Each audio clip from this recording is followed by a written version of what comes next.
കുഞ്ഞൂസിന് കുറച്ച് ദിവസമായിട്ട് നല്ല പനിയാണ്. അതുകൊണ്ട് ഇന്നും കൂടി ലീവ് എടുത്തിട്ട് നാളെ മുതൽ വിടാമെന്ന് കരുതി. അതുകൊണ്ട് കുറച്ച് ലേറ്റ് ആയിട്ടാണ് എഴുന്നേറ്റത്. എഴുന്നേറ്റ് പാടെ നേരെ പോയി ഞാൻ കുറച്ച് വെള്ളമൊക്കെ കുടിച്ചിട്ട് അടുക്കളയിൽ കയറി. ഇന്നത്തെ കറിക്കായിട്ട് തക്കാളി കറിയാണ് വെക്കുന്നത്.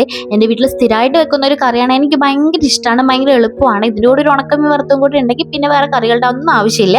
അതുകൊണ്ട് വേഗം അത് വെച്ചിട്ട് പിന്നെ നേരെ പുറത്തേക്ക് ഇറങ്ങി. നമ്മുടെ ചീര കുറച്ച് കട്ട് ചെയ്യാനുണ്ടായിരുന്നു കേട്ടോ. ചീരയെല്ലാം മൊത്തം പൂവായി തുടങ്ങിയായിരുന്നേ. അപ്പോൾ എന്തായാലും കട്ട് ചെയ്തെടുക്കാമെന്ന് കരുതി. എനിക്കിങ്ങനെ സ്വന്തമായിട്ട് നട്ടുപിടിപ്പിച്ച് അതിൽ നിന്ന് കട്ട് ചെയ്തെടുക്കുന്ന സമയത്ത് ഭയങ്കര അഹങ്കാരമാണ്. കുറച്ച് വീഡിയോയും ഫോട്ടോസൊക്കെ എടുത്ത് ഭയങ്കര പ്രഹസനം നടത്തിയതിന് ശേഷം വേഗം പോയി തോരനൊക്കെ ഉണ്ടാക്കിയേ. അപ്പോൾ ഇന്ന് ശ്യാമിന് ചോറിനായിട്ട് നല്ല തോരനും അച്ചാറും പിന്നെ അടവുണ്ടല്ലോ, ഉണക്ക അടവ്, അത് വറുത്തതും കുറച്ച് പപ്പടവും തക്കാളി കറിയാണ് കൊടുത്തു വിടുന്നത്. പപ്പടം വറുത്ത് കൊടുത്തു വിടുമ്പോൾ കുറച്ച് അധികം കൊടുത്തു വിടും. അപ്പോൾ ഓഫീസിലുള്ളവർക്ക് ആർക്കെങ്കിലും വേണമെങ്കിൽ കഴിച്ചോട്ടെ എന്ന് വിചാരിച്ചിട്ട് അങ്ങനെ ശ്യാമിന് പറഞ്ഞു വിട്ടിട്ട് നേരെ ഞാൻ എൻ്റെ ചെടിയുടെ അടുത്തേക്ക് പോയി. കുറച്ച് ദിവസമായി ചെടീനൊക്കെ ഒന്നും വിശാലമായി കണ്ടിട്ട്. അവിടെ പച്ചമുളക്, വെള്ള പച്ചമുളകൊക്കെ നന്നായിട്ട് ഉണ്ടായിട്ടുണ്ട്. പിന്നെ തക്കാളിയൊക്കെ പഴുത്ത് നിൽപ്പുണ്ട്.